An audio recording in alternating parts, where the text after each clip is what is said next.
BBC Nepali सेवाको साँझ पखबाट गनी अन्सारीको नमस्कार। आज कार्यक्रममा महाभियोग प्रस्ताव अघि नबढाई संसदको अधिवेशन अन्त्य गर्ने सरकारी कदममाथि संविधानविदहरूको प्रश्न। यसको अर्थ के बुझिन्छ भने हामी यसका बारेमा धेरै सिरियस छैनौँ। यो संविधान र कानुनमाथिको जालसाजी वर्तमान सरकारले गरेको हो भन्ने लाग्छ। तपाईहरूको यही तालले प्रक्रिया टुङ्गो नलागिकनै निलम्बित प्रधान न्यायाधीशको कार्यकाल सकिने त होइन? अहिलेको समयको पाबन्दी हेर्दाखेरि त्यो समयभन्दा पूर्व अवस्थामै सिफारिस समितिले आफ्नो प्रतिवेदनलाई सदनमा निर्णयार्थ चाहिँ प्रस्तुत गर्छ। नेपाल सन्दर्भमा नेपाली कांग्रेसकी सचेतक पुष्पा भूषाल र अन्तर्राष्ट्रिय प्रसङ्गमा अमेरिकी कांग्रेसलाई एउटा दुर्लभ सम्बोधन गर्दै युक्रेनी राष्ट्रपतिद्वारा थप सैन्य सहयोग गर्न अपिल। तर सबैभन्दा पहिला आजका प्रमुख विश्व समाचार। विनिता दाहालबाट समाचार सुन्नुहोस्। युक्रेनका राष्ट्रपति भोलोदिमिर जेलेन्स्कीले अमेरिकाको संसदमा बिरले गरिने एउटा भिडियो सम्बोधन मार्फत रुसी हमलाको सामनाका लागि सहयोग गर्न अमेरिकीलाई अपील गरेका छन्। उनले अमेरिकालाई रुसी आकाशलाई उडानका लागि प्रतिबन्धित गर्न वा कम्तीमा युक्रेनी आकाशलाई उनकै शब्दमा मृत्युको कारकमा परिणत गर्नबाट मस्कोलाई रोक्न लडाकु विमानहरू आपूर्ति गर्न माग गरे। उनले अमेरिकी राष्ट्रपति जो बाइडेनलाई विश्व नेता हुनु भनेको शान्तिको नेतृत्व गर्नु पनि भएको बताए। उनले सम्बोधनका क्रममा बाइडेनलाई उल्लेख गर्दै भने, तपाईको देशमा शान्ति अब केवल तपाई र तपाईका जनतामा मात्रै निर्भर गर्दैन, यो त छेउछाउमा रहेकामा पनि निर्भर गर्छ। बलियो हुनु भनेको ठूलो हुनु होइन, बलियो हुनु भनेको साहसी हुनु हो र आफ्ना र विश्वका नागरिकको जीवनका लागि लड्न तयार हुनु हो। युक्रेनका राष्ट्रपति भोलोदिमिर जेलेन्स्कीको भनाई।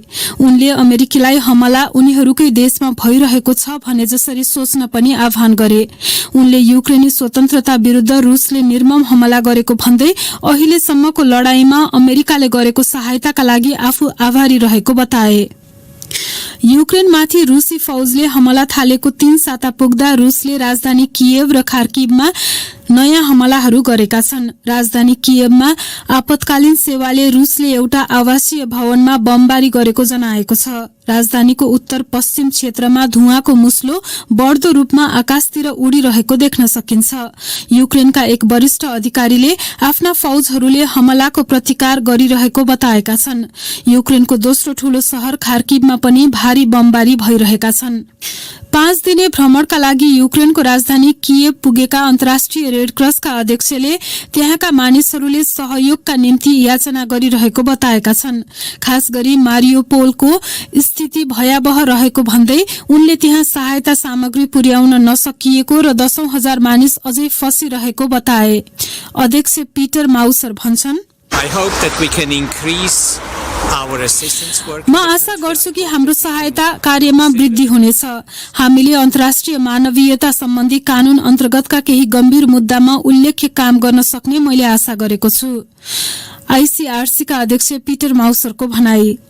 तपाई बीबीसी नेपाली सेवाको साँझ पख सुनिरहनु भएको छ।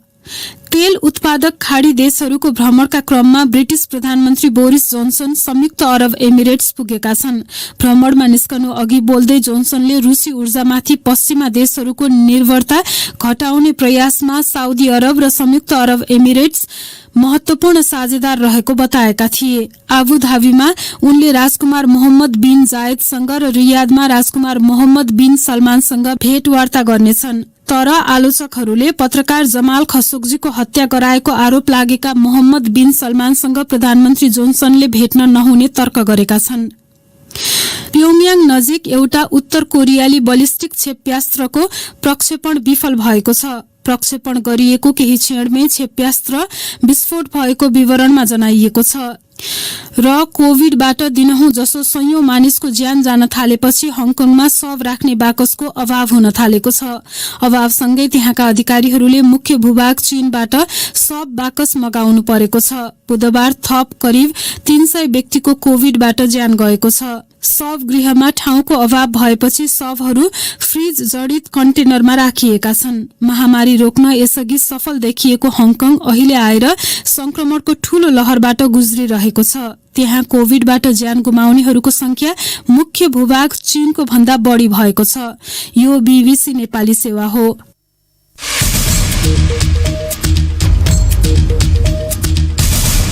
साँझपखमा पुनः स्वागत छ। निलम्बित प्रधान न्यायाधीश चुलेन्द्र शमशेर जबरा विरुद्धको महाभियोग प्रस्तावलाई टुङ्गो लगाउने प्रक्रिया शुरू नगरी संसदको चालू अधिवेशन अन्त्य गर्नुले सरकारमाथि संवैधानिक र राजनीतिक प्रश्न तेर्सिएको संविधानविदले बताएका छन्। एकजना संविधानविदका भनाइमा प्रमुख प्रतिपक्षी दलले महाअभियोगलाई राजनीतिक विषय बनाएकाले पनि यस्तो अवस्था निम्तिएको हो। न्यायालयका प्रमुखलाई महाअभियोग प्रक्रिया बढाएर निलम्बन गर्ने तर त्यस पछाडिका प्रक्रिया अघि नबढाउने सरकार र सत्ताधारी दलको शैलीले न्यायपालिकाको स्वतन्त्रता कमजोर पार्ने पनि कतिपय संविधानविदको मत रहेको छ।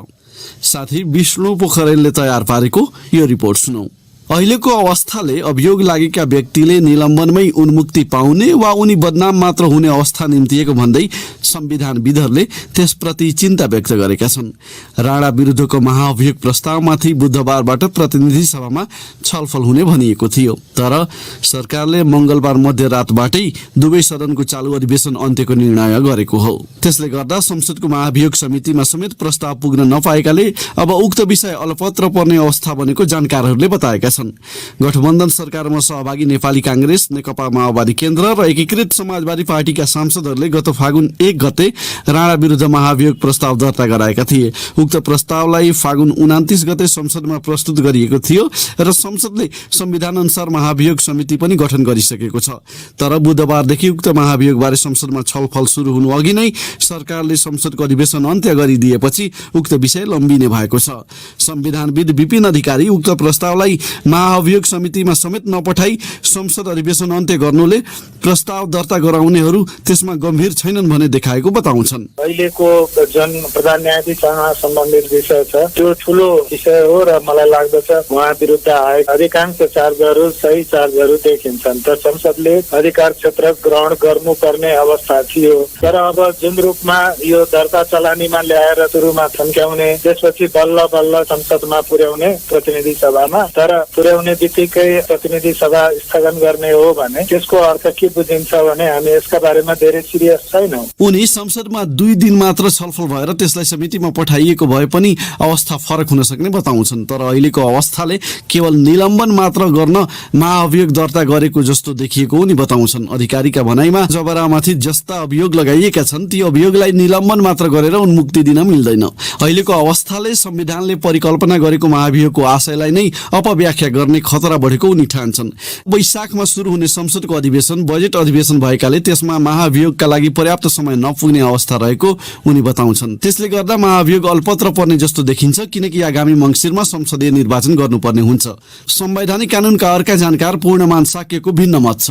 उनी प्रमुख प्रतिपक्षी दल नेकपा एमालेले महाअभियोगलाई पनि राजनीतिक विषय बनाएकाले यो जटिलता देखिएको ठान्छन्। महाभियोगको प्रक्रियालाई राजनीतिको विषयवस्तु बनाउन नहुनेमा अपोजिसन पार्टीले एमालेको नेता विशेष गरी ओलीले यसलाई राजनीतिक विषयवस्तु बनायो। यो कसरी फेर्नु भयो भने अपोजिसन पार्टीले यसलाई चाहिँ बार्गेनिङको पोइन्ट बनायो। उनले एमालेले आफ्नो पक्षमा फैसला नगर्ने अन्य न्यायाधीशलाई महाअभियोग दर्ता गर्ने चेतावनी दिएर त्यसो गरेको बताए। साक्यले महाअभियोगलाई प्रतिपक्षी र सत्ताधारी दुवै दलले जिम्मा लिनुपर्ने बताए। त्यसो नभएर त्यो पास नभई राणा पुनः फिर्ता आएमा न्यायालयको अवस्था अझ खराब बन्ने उनको तर्क छ। पूर्व महान्यायाधिवक्ता रमेश बडाल अहिलेको अवस्थालाई संवैधानिक र राजनीतिक दुईवटा पाटोबाट हेर्नुपर्ने बताउँछन्। संवैधानिक पाटोबाट हेर्दा महाअभियोग समितिमा समेत नपठाई संसद अधिवेशन अन्त्य गर्नु सरकारको गैर जिम्मेवार काम भएको उनको भनाइ छ। प्रमुख प्रतिपक्षी दलले संसदमा अवरोध गरेका कारण यो प्रस्ताव अघि बढेन भन्ने तर्क गलत भएको उनी बताउँछन्। संसद अधिवेशन अवरोधका बावजुद धेरै कामहरू भएका छन्। एमसीसी पास हुने जस्ता काम पनि यही बीचमा भएको छ। महाभियोग समिति बनिसके पछाडि स्वाभाविक रूपमा यो प्रक्रियालाई किनारामा पुर्याउन यदि सरकारले चाहेको भए, यसलाई अगाडि बढाउन चाहेको भए महाभियोग समितिमा यसलाई रिफर गर्नुपर्ने हुन्थ्यो। त्यसैले म यसलाई के भन्छु भनेदेखि यो संविधान र कानूनमाथिको जालसाजी वर्तमान सरकारले गरेको हो भन्ने लाग्छ। उनका नजरमा यो महाभियोग प्रधान न्यायाधीशलाई निलम्बन गरेर कामु प्रधान न्यायाधीशलाई पनि दबावमा पारेर आफ्नो स्वार्थ पूरा गर्ने उद्देश्यले ल्याइएको जस्तो देखिन्छ। संसदको 10औं अधिवेशन गत मङ्सिर 28 गते सुरु भएर 92 दिन चालू रह्यो। त्यस अवधिमा प्रतिनिधि सभाका 19 दिनमा 11वटा बैठक बसेका थिए र 7 घण्टा 50 मिनट संसदीय काम कारबाही भएका थिए। संसदको चालू अधिवेशन अन्त्यबारे नेपाली कांग्रेसकी सचेतक पुष्पा भुसालसँग नेपाल सन्दर्भमा गरिएको कुराकानी अहिले केही बेरमा सुन्न सक्नुहुनेछ। अर्को विषय, लामो समयदेखि व्यवस्थित रूपमा सवारी चालक परिचय पत्र स्मार्ट लाइसेन्स वितरण गर्न नसकेको आरोप खेपिरहेको यातायात व्यवस्था विभागले अनलाइन आवेदन प्रणाली पुनः बन्द गरेको छ। विभागले सूचना जारी गर्दै हालसम्म परेका अनलाइन आवेदनहरूको कार्यवाही यथाशक्य चाँडो टुङ्ग्याउनु पर्ने भएकाले चैत 1 गतेबाट अर्को सूचना प्रकाशन नभएसम्म आवेदन प्रणाली बन्द रहने जनाएको हो। अधिकारीहरूका अनुसार नयाँ आवेदन बन्द गरेर पुराना आवेदन अनुसार परीक्षा सञ्चालन अनि ट्रायल सम्पन्न भएपछि मात्रै सर्वसाधारणले फेरि आवेदन दिन पाउनेछन्। साथी सञ्जीव गिरीले तयार पारेको यो रिपोर्ट सुनौ। हालसम्म आवेदन दिएका सेवाग्राहीको काम सम्पन्न गरेपछि विभागले 1 साताभित्रै लाइसेन्स प्राप्त गर्न सकिने गरी आवेदन खुला गर्ने योजना गरिरहेको विभागका निर्देशक तथा प्रवक्ता लोकनाथ भुसालले बताए। सरकारले चिप जडित स्मार्ट लाइसेन्स जारी गरेपछि माग र आपूर्ति बीच सन्तुलन कायम गर्न नसक्दा पछिल्ला केही वर्षदेखि सवारी चालक अनुमति पत्र प्राप्त गर्न निकै कठिनाई भोग्नु परेको सर्वसाधारणको अनुभव छ। त्यस्तै कोरोना भाइरस महामारी र लकडाउनलाई कारण देखाउँदै 2076 चैतदेखि 3 महिनाका लागि नयाँ चालक अनुमति पत्रको आवेदन बन्द गरिएको थियो। महामारीको दोस्रो लहर सुरु भएपछि गत वैशाख 16 गतेदेखि पुनः ठप्प पारिएको आवेदन कार्तिक 7 गतेदेखि खुला गरिएको भए पनि सहज रूपमा लाइसेन्सको छपाई अनि वितरण हुन सकेको छैन।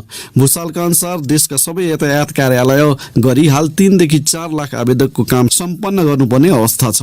उनी भन्छन्, सेवाग्राहीलाई लामो लाइनमा राखेर पुर्याउनु भन्दा अलिकति छिटो गरेर सकाउने र भर्दा बित्तिकै पाउन सक्ने अवस्था सिर्जना गर्नु उपयुक्त हुने भएको हुनाले त्यो अनुसार गरियो। हाल विभागसँग पर्याप्त लाइसेन्स उपलब्ध भएकाले आवेदकहरूलाई लाइसेन्स उपलब्ध गराउनु समस्या नहुने अधिकारीहरू बताउँछन्। पछिल्लो समय 14 लाख स्मार्ट लाइसेन्स कार्ड प्राप्त गरेको विभागले हालसम्म 2 लाखको हाराहारीमा कार्ड छापिसकेको छ।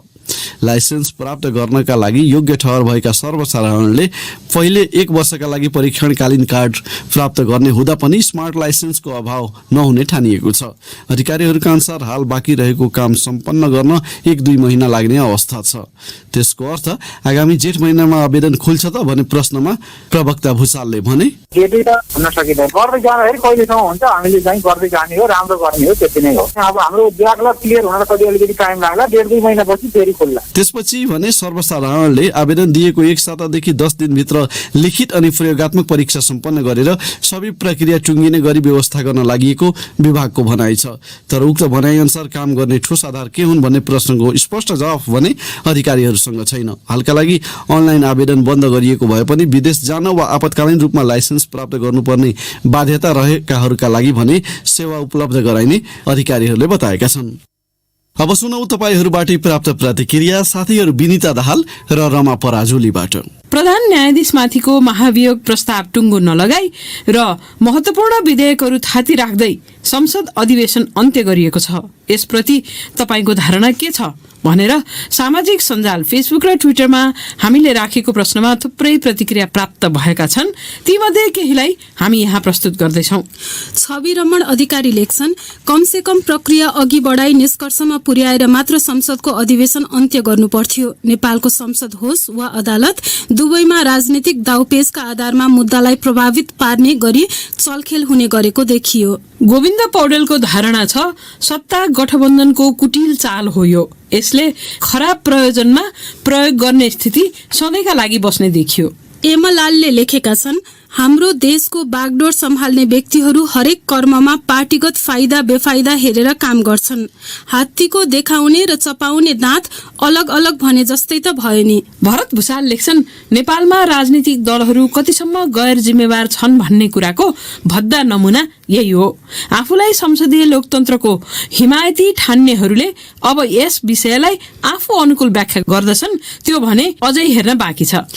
पदम खप्तडी मगरले लेखेका छन्, विघटित संसदलाई ठूलो संघर्षका साथ बिउते आएर के न गर्छौं भन्नेहरूले महत्वपूर्ण विधेयक र मुद्दाहरू टुङ्गो नलगाई संसद अधिवेशन अन्त्य गर्नु आपत्तिजनक छ। दिपा अधिकारीको धारणा छ, न्यायपालिका स्वतन्त्र हुनुपर्छ, तर हाम्रोमा प्रधान न्यायाधीशको महाभियोग प्रस्तावमाथिको प्रक्रिया त नाटक मञ्चन जस्तै भइरहेको छ। विधेयकहरूको चाङ सदनमा अड्किएर कानूनको नीतिगत बाटो नै अलमलमा परेको छ। अनि प्रेम बहादुर सिंहको धारणा छ, कुनै पनि विषयको कार्यसूची सार्वजनिक भइसकेपछि त्यसको निरूपण नगरी सदन अन्त्य हुने कुराले संसदको गरिमा र त्यसको भूमिकामा खोट रहेको देख्न सकिन्छ। यसलाई विषय भन्दा पनि व्यवस्थामाथिको संकटको रूपमा बुझ्नु उपयुक्त होला। साँझपखमा नेपाल बाहिरका केही विषय। अमेरिकी कंग्रेसलाई एउटा ऐतिहासिक सम्बोधन गर्दै युक्रेनका राष्ट्रपति भोलोदिमिर जेलेन्स्कीले आफ्नो देशलाई थप सैन्य सहायता उपलब्ध गराउन अपील गरेका छन्। सो क्रममा उनले अमेरिकामाथि सन् 2001 मा गरिएको आतंकवादी हमलाको स्मरण समेत गराए। बीबीसी विवरणमा आधारित यो रिपोर्ट सुनौ। भिडियो सम्बोधनका क्रममा युक्रेनी राष्ट्रपति जेलेन्स्कीले रुसी फौजको आक्रमण बीच आफ्नो देशले हरेक दिन सेप्टेम्बर 11 को जस्तो पीडा सहिरहेको बताए। अमेरिका र उत्तर एटलान्टिक सन्धि संगठन नेटोका साझेदारहरूलाई युक्रेनी आकाशलाई नो फ्लाइ जोन घोषणा गर्न फेरि पनि अपील गर्दै उनले भने, म चाहन्छु हाम्रो आकाश सुरक्षित होस्। अमेरिकी राष्ट्रपति जो बाइडनले युक्रेनका लागि अतिरिक्त $80 करोड बराबरको सैन्य सहायतामा हस्ताक्षर गर्दैछन्। अमेरिकी सञ्चार माध्यमहरूका अनुसार यो रकम एन्टी एयरक्राफ्ट लगायतका अस्त्रमा खर्च हुनेछ। युक्रेनलाई मानवीय सहायता, प्रतिरक्षा तथा आर्थिक सहयोग सम्बन्धी खर्च विधेयकले अमेरिकी सहायतालाई समेटेको छ, जुन विधेयकलाई गत साता अमेरिकी कंग्रेसले अनुमोदन गरेको थियो। मंगलबार त्यसमा हस्ताक्षर गर्दै राष्ट्रपति बाइडनले रुसी राष्ट्रपति भ्लादिमिर पुटिनले युक्रेनमा आक्रमण गरेर विश्वभरिका मानिसलाई एकताबद्ध बनाइदिएको बताए। जेलेन्स्कीले युक्रेनको आकाशलाई नो फ्लाइ जोन घोषणा गर्न नेटोलाई लगातार आग्रह गर्दै आएका छन्। युक्रेनी आकाशलाई नेटोले नो फ्लाइ जोन घोषणा गर्नु भनेको उसका फौजहरूले रुसी विमानलाई लिएर सिधै प्रतिक्रिया जनाउनु हुनेछ र आवश्यक परेमा रुसी विमानहरूलाई खसालिदिनेसम्मको कदम चाल्नुपर्ने हुन्छ। कतिपय अमेरिकी नेताहरूले युक्रेनी आकाशलाई नेटोले नो फ्लाइ जोन घोषणा गर्नुको अर्थ तृतीय विश्वयुद्ध निम्त्याउनु हुने चेतावनी दिँदै आएका छन्। उत्तर कोरियाले गरेको अज्ञात क्षेप्यास्त्रको परीक्षण प्रहार असफल भएको देखिएको दक्षिण कोरियाली सेनाले जनाएको छ। राजधानी प्योङयाङको बाहिर रहेको क्षेत्रबाट सो क्षेप्यास्त्र प्रहार गरिएको थियो। सो स्थानबाट यसअघि पनि उत्तर कोरियाले क्षेप्यास्त्र परीक्षण गरेको थियो, जसमध्ये अन्तर्महादेशीय क्षेप्यास्त्र भएको अमेरिकाले दावी गरेको थियो। बीबीसी विवरणमा आधारित रिपोर्ट सुनौ रमा पराजुलीबाट। बुधबारको परीक्षण हालैका दिनमा उत्तर कोरियाले हतियार परीक्षण तीव्र पारेको अवस्थामा भएको हो। सोलका संयुक्त सैन्य बल प्रमुखले एक वक्तव्यमा भनेका छन्, उत्तर कोरियाले सुनान क्षेत्रबाट आज 9:30 मा अज्ञात क्षेप्यास्त्र प्रहार गरेको थियो, तर त्यो प्रहार लगत्तै असफल भएको देखिएको छ। एनके न्यूजले प्योङयाङ प्रत्यक्षदर्शीले ठूलो विमानको झैं आवाज सुनेको र लगत्तै पड्किएको जस्तो आवाज आएको बताएको लेखेको छ। राजधानीको आकाशमा रातो रंग देखिने धुवाँको मुस्लो देखिएको पनि बताइएको छ।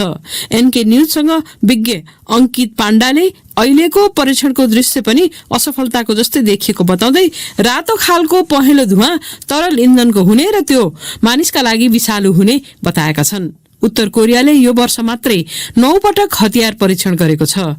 त्यसमा नयाँ अन्तर महादेशीय क्षेप्यास्त्रको अंश पनि रहेको अमेरिकी दावी छ।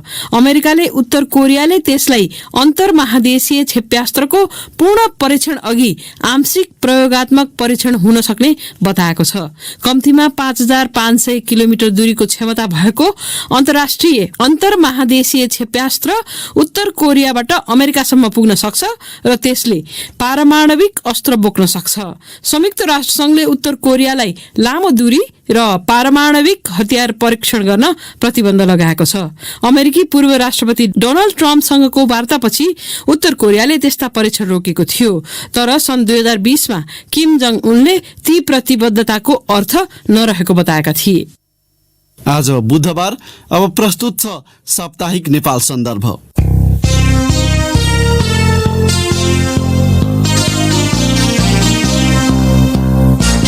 नेपाल सन्दर्भबाट विनिता दाहालको नमस्कार।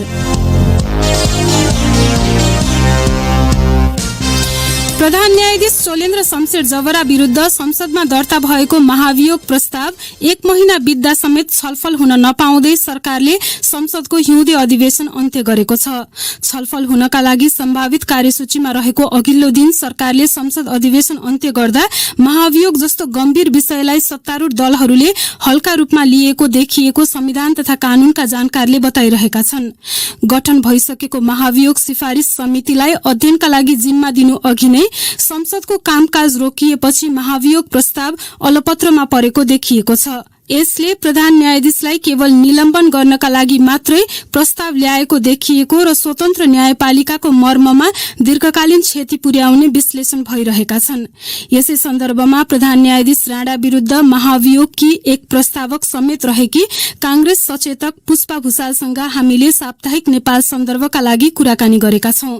सुरुमा मैले उनलाई सोधेकी छु, प्रधान न्यायाधीश विरुद्ध रातारात विभिन्न गम्भीर विषय उठाएर महाभियोग प्रस्ताव दर्ता गर्ने तर प्रक्रिया अघि नबढाई अधिवेशन किन अन्त्य गरिएको? विशेष गरी अहिलेको अब यो विधेयक अधिवेशन पनि थियो होइन। विधेयक अधिवेशनमा धेरै विधेयकहरूलाई कानूनको रूप दिनु पर्थ्यो, जस्तै उदाहरणको रूपमा नागरिकता जस्तो जनसरोकारसँग चासोलेको विषय हामीले प्रतिपक्षीलाई यो विषयमा एकदम व्यापक छलफल गरेर सदनबाट पास गराउँ। यो एकदम जनतासँग जोडिएको 10-12 लाख हाम्रा सन्तानहरूले नागरिकता प्राप्त गर्न नसकेको अवस्था छ। त्यही भएर यसमा अरू पनि विषयवस्तुहरूलाई व्यापक छलफलको आवश्यकता छ। त्यही भएर सदनको अवरुद्ध हटाउनु पर्यो। तर अब विधेयक अधिवेशन भन्ने हो भने त महाभियोग प्रस्ताव नै दर्ता नगर्नु पर्थ्यो अथवा महाधिवेशन सिफारिस समिति नै गठन नगर्नु पर्थ्यो। अब सबै सांसदहरू जसले यसमा प्रस्ताव समर्थकको रूपमा आफ्नो हस्ताक्षर गर्नुभएको थियो, उहाँहरूले यो विषयमा जुन 81 गम्भीर मुद्दा आरोप लागेर जुन अभियोग पत्र दर्ता पनि भयो होइन, महाभियोग लागेको थियो, त्यसमा सबैले भनौँ विपक्षी दल र सत्तापक्ष दुईटिले आफ्नो अभिमतहरू विचारहरू त्यहाँ प्रस्तुत गर्न जरुरी थियो। किनभने त्यो प्रक्रिया पूरा भएन भने सिफारिस समितिमा संसदको विषय बनेको यो विषयमा त्यहाँबाट एउटा प्रतिवेदन सिफारिस समितिमा जानुपर्ने थियो। तपाईँले भने अहिलेको यो विधेयक अधिवेशनले जुन उद्देश्य विधेयक पास गर्ने त्यतातिर गएन, तर जुन महाभियोग प्रस्ताव हो त्यसको छलफल गर्नको लागि धेरै सांसदहरूले आफ्नो नामहरू लेखाइराख्नु भएको थियो, छलफलमा भाग लिनुपर्ने थियो। तर तपाईँलाई थाहा छ अब 15 दिनभित्र आचार संहिता लाग्दैछ, स्थानीय सरकारको निर्वाचन हुँदैछ होइन। त्यही त मैले जोड्न खोजेँ यही चुनाव हुँदैछ भन्ने पनि फागुन 1 गते तपाईँहरूले महाभियोग प्रस्ताव दर्ता गरेको बेलामा त्यो पनि भइसकेको थियो, विधेयक अधिवेशन भन्ने पनि थियो भने प्रधान न्यायाधीशलाई महाभियोग प्रस्ताव दर्ता गर्ने जस्तो गम्भीर विषय थाल्ने नटुङ्ग्याउने गर्दाखेरि यसले त दूरगामी क्षति न्यायपालिकादेखि सबैतिर पार्दैन। होइन, विशेष गरी के हो भने यो निलम्बनको पनि व्यवस्था अब प्रधान न्यायाधीश राष्ट्रपति माने प्रधान न्यायाधीशलाई होइन र संवैधानिक अरू प्रमुखहरूलाई मात्रै व्यवस्था छ। केही संवैधानिक अङ्गहरूलाई महाभियोग ल्याएपछि निलम्बनको प्रस्ताव छैन। त्यही भएर यसको प्रकृति नै फरक खालको र वास्तवमा अदालतबाट यस्ता किसिमका विषयवस्तुहरू उठिसकेपछि एउटा भनौँ नि शक्ति सन्तुलनको सिद्धान्त अनुसार पनि न्यायपालिकालाई व्यवस्थापिकाले व्यवस्थापन गर्नुपर्ने हुन्छ। त्यसकै एउटा यो महाभियोग प्रस्ताव पनि त्यसकै एउटा बाटो हो होइन। निश्चय नै अब यसमा अब अलिकति सदनबाट सबै सांसदहरूलाई हलिउड ढङ्गबाट आफ्नो विचारहरू राख्नु दिएर त्यो विचार सहित सिफारिस समितिमा जानुपर्ने थियो र त्यसपछि सिफारिस समितिले आफ्नो काम प्रारम्भ गर्नु पर्थ्यो। प्रतिपक्षीले अरू विषयवस्तुहरूमा नामहरू दिने कुराहरू जस्तो भनौँ नि तपाईँको कार्यव्यवस्थामा नामहरूलाई व्यवस्थापन गर्नु पर्यो, विभिन्न समितिहरूमा नामहरूलाई व्यवस्थापन गर्नु पर्यो भनेर पटक पटक भन्दै गर्दाखेरि पनि प्रतिपक्षीहरूले त्यसमा पटक्कै चासो नदिएको कुरा त सबैलाई थाहा भएको कुरा हो। तर प्रतिपक्षीलाई चाहिँ तपाईँहरूले आरोप लगाउन खोजे जस्तो मात्रै देखियो कि एमसीसी अघि बढेकै थियो त यो चाहिँ रोकिन्थ्यो भन्ने के तपाईँहरूले त्यो त एकदम अगाडि नै संशय राखेर बोले जस्तो मात्रै भयो नि त। होइन, यो एमसीसी भनेको समय सीमाले एउटा तोकिदिएको थियो। त्यो समयभित्र हामीले जसरी एमसीसीलाई पास गर्नुपर्ने एउटा कानुनी जटिलता भनौँ वा अब भनौँ न यसलाई अन्तर्राष्ट्रिय जटिलता भनौँ वा सम्झौताले यसलाई बाध्य गराएकोले त्यसलाई छलफल गरेर अगाडि बढेको अवस्था पनि हो। त्यसलाई पनि हामीले छलफल अत्यन्त सीमित ढङ्गबाट केही सांसदहरूलाई मात्रै छलफलमा भाग लिएर यसलाई अगाडि बढाएको थियो देख्नुभयो। तर तपाईँले फेरि त्यही कुरा दोहोऱ्याउनु भयो होइन पुष्पाजी, जस्तो अहिले सरकारमाथि लागेको आरोप चाहिँ के हो भने गठबन्धन दलहरूले चाहिँ आफूलाई अनुकूल नहुने जस्तो देखिएको वातावरणमा चाहिँ हतार छापामार शैलीमा चाहिँ प्रधान न्यायाधीश विरुद्ध महाभियोग प्रस्ताव दर्ता गरियो र त्यो चाहिँ विषयलाई टुङ्गो लगाउन थिएन कि केवल निलम्बित गरेर राख्न मात्रै थियो भन्ने आरोप तपाईँहरूमाथि छ। अहिले सरकारले चाहिँ अधिवेशन अन्त्य गर्ने भनेको त त्यही आरोपलाई पुष्टि गरे जस्तो भयो नि त। होइन, यो अब समयले यो अधिवेशनलाई अन्त्य गरेर बजेट अधिवेशनको तयारीको प्रारम्भ गर्ने हो। वास्तवमा एउटा मुलुकको अर्थतन्त्रसँग जोडिएको बजेट अधिवेशनको तयारी सरकारलाई आवश्यकता थियो। त्यो अधिवेशनको तयारीको लागि पनि केही समयको आवश्यकता भयो। दोस्रो कुरा, अब स्थानीय निर्वाचन भएकोले सांसदहरू जिल्लामा गएर स्थानीय निर्वाचनको तयारीको लागि पनि जुट्नु पर्ने त्यतिकै आवश्यकता देखिएको कारणले पनि र 15 दिनपछि अब आचार संहिता लाग्ने कारणले पनि वास्तवमा यो अधिवेशनको अन्त्य गराउनु पर्ने भएर सरकारले निर्णय गरेको होला होइन। त्यसो भए त अब अहिले स्थानीय चुनाव, त्यसपछि प्रदेश, त्यसपछि मङ्सिरमा सङ्घ भनेपछि त मङ्सिरमै प्रधान न्यायाधीशको कार्यकाल सकिँदैछ। यो त यतिकै अलमलमा रहने, यतिकै अलपत्र भएर केही पनि टुङ्गो नलाग्ने रहेछ।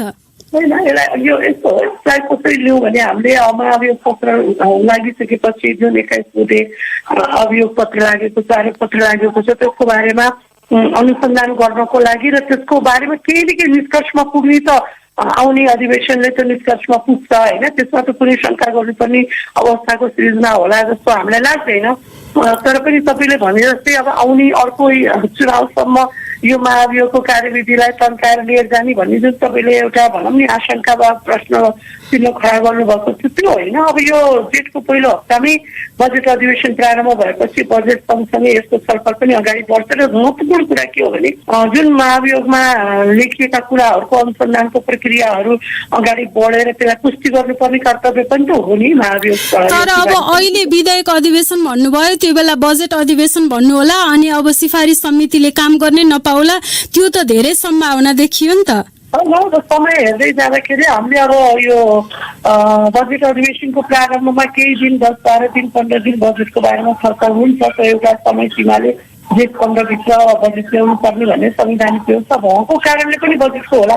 तर त्यसपछि सँगसँगै बजेट अधिवेशनको अब चित्र समाप्त भयो, अब बजेट अधिवेशन बन्द गर्छौँ भन्ने कुरा हुँदैन। किनभने त्यसपछि बजेट 15 गते आइसकेपछि तपाईँको महाअभियोग प्रस्तावको बारेमा सांसदहरूले हरेक दिन बसेर हामी छलफलहरू अगाडि बढाउने र हाम्रो विचारहरू प्रस्तुत गर्ने त्यो दिन्छौँ। र तपाईँलाई के हो भने त्यसपछि तुरन्तै महाभियोग सिफारिस समितिमाथि विषयवस्तु जान्छ। किनभने महाभियोग लागिसकेपछि त्यसको निर्णय गर्नुको लागि त जति समय बाँकी भए पनि पुर्याउँछ नि। अहिले न्यायपालिकामा रहेका न्यायाधीशहरूलाई पनि सांसदले चाहे 1/4 सांसदले चाहे भने त हामीलाई जुन बेला पनि निलम्बित गर्न सक्ने रहेछन् भन्ने दबावमा त राख्नु भयो नि। कांग्रेस जसले लोकतन्त्रको कुरा गरिरहन्छ उसले यस्तो गर्नु कति न्यायोचित हो त? लोकतान्त्रिक पद्धति अनुसार मलाई के लाग्छ भने जुन संसदबाट यो छलफल भएर समयमै सिफारिस समितिले आफूलाई निष्कर्षमा पुर्याउँछ र सम्पर्क जुन सिफारिस समिति छ उसले आफ्नो कार्यविधि र आफ्नो अधिकारलाई प्रयोग गरेर निष्कर्षमा चाहिँ पुर्याउँछ।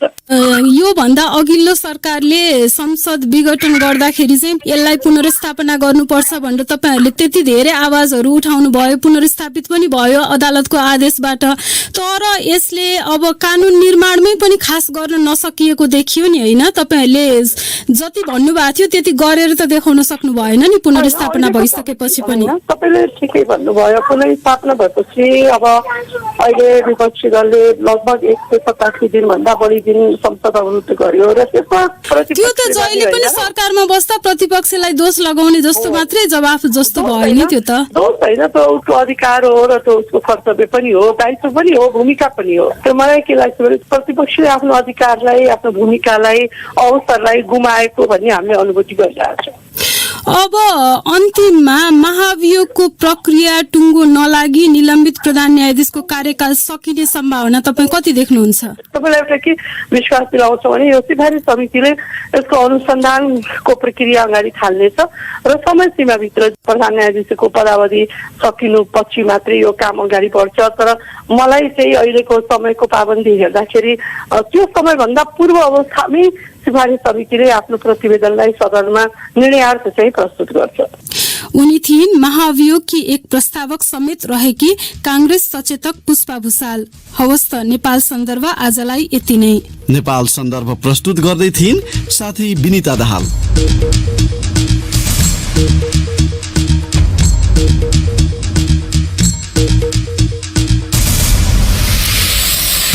यसका साथै बीबीसी नेपाली सेवाको साँझ पख यही सकिन्छ। भोलि बिहान 7:15 बजेसम्मका लागि हामी सबैलाई बिदा दिनुहोस्। नमस्कार।